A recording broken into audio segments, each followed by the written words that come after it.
R.I. Presents. Sea People Mountain People Chapter 2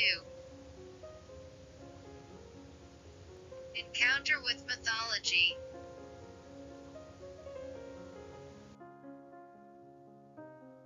Previous overview.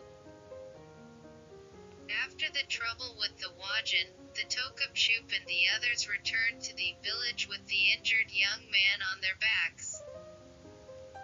On the way home, various questions ran through Touka's mind. I was also curious about the man who helped the young man, but I was more concerned about the word crocodile said by the man in Wajin.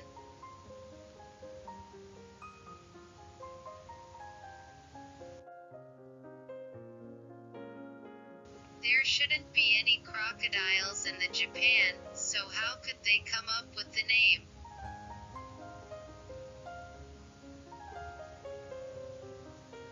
If there is a possibility that they know, it is possible that they may have come from an area farther south than Japan and saw crocodiles there.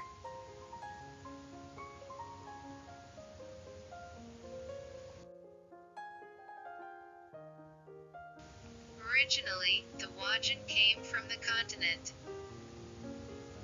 If they're from the south, it's no surprise they've seen crocodiles. However, unlike modern times, the distance between the area where crocodiles live and the Japan is far away, so it would not have been easy to move.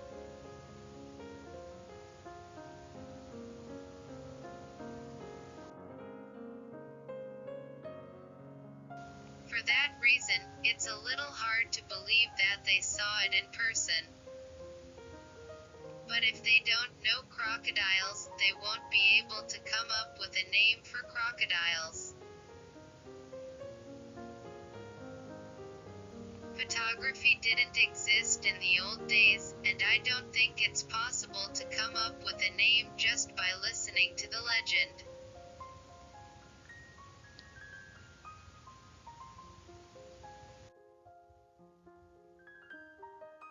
While I was thinking about various things, I arrived at the village. The back of the young man who was about to return home looked somewhat sad. But I'm glad I was able to get back safely.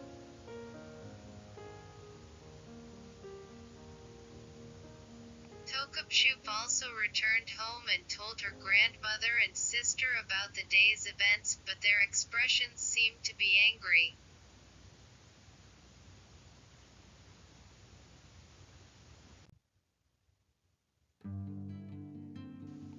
When the conversation was over, Tokapcup stood up and left the house for the forest. This is an opportunity. I have a lot of questions I want to ask her.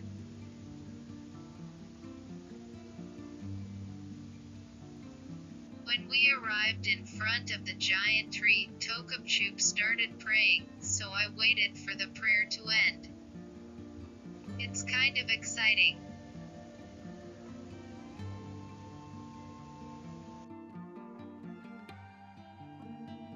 When the prayer was over, she looked around and then muttered, "Touka, was that good?" "Oh, this is talking to me." So I said, "We can't do anything, I'm glad he's back safely." She didn't say anything and nodded a few times. Then she turned to face the giant tree and sat there, staring at the giant tree.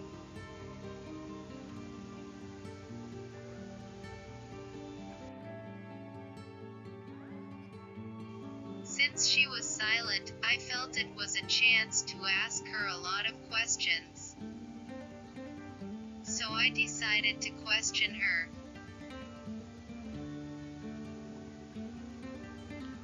First, I asked her if she knew the man who helped the young man, but she replied that she didn't.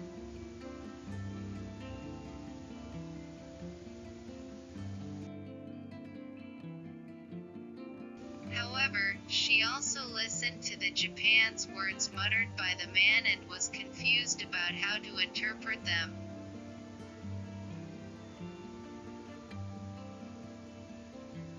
In the end, she didn't seem to know anything about the man, and she couldn't solve her doubts about the man.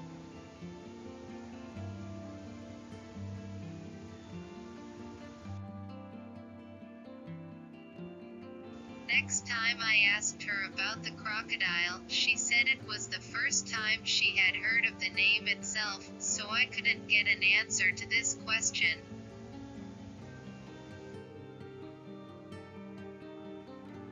Finally, I asked her about the voice I heard. When she heard the question, she was very surprised and suddenly began to speak I knew language early.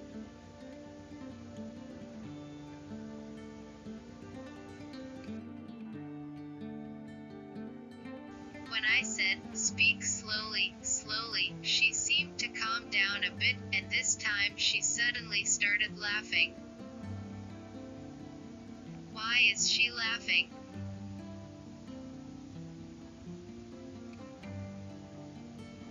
When she calmed down, she asked me, "Did you hear everything?" When I told her that I was referring to the word LMCUE, she was a little confused when she said, "That's all."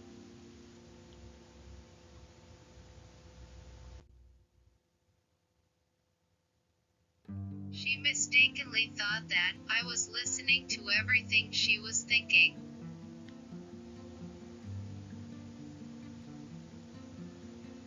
She mistook me for listening to everything she thought was hungry or wanted to pee, and she was impatient. Then she told me that the meaning of the word LMCUE is surprise.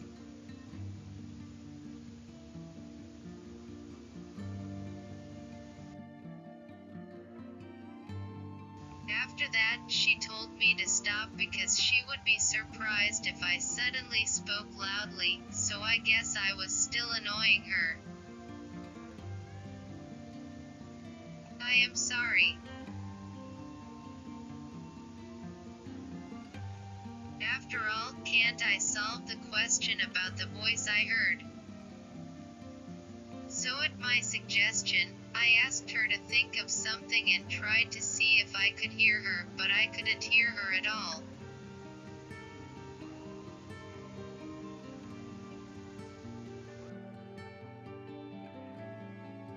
According to Tokapcup, if I talk to my sister, she might find out something. Speaking of which, I remembered that she once told me that her sister could hear her ancestors' voices.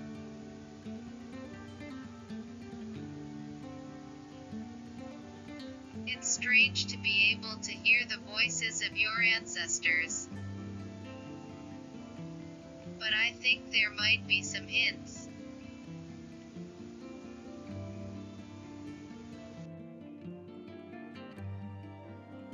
By the way, she said that not only her sister but also her mother and grandmother could hear her ancestors' voices, and that she was sad that she was the only one who could not hear them.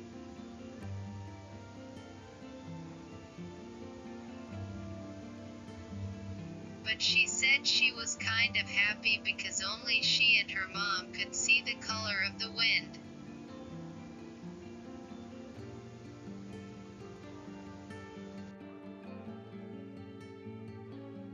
After that, we taught each other a little bit of each other's language before returning home. The day ended with no other unusual events.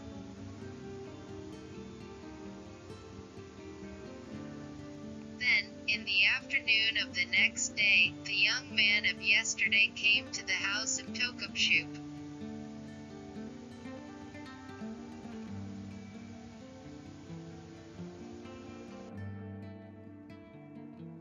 Today's story ends.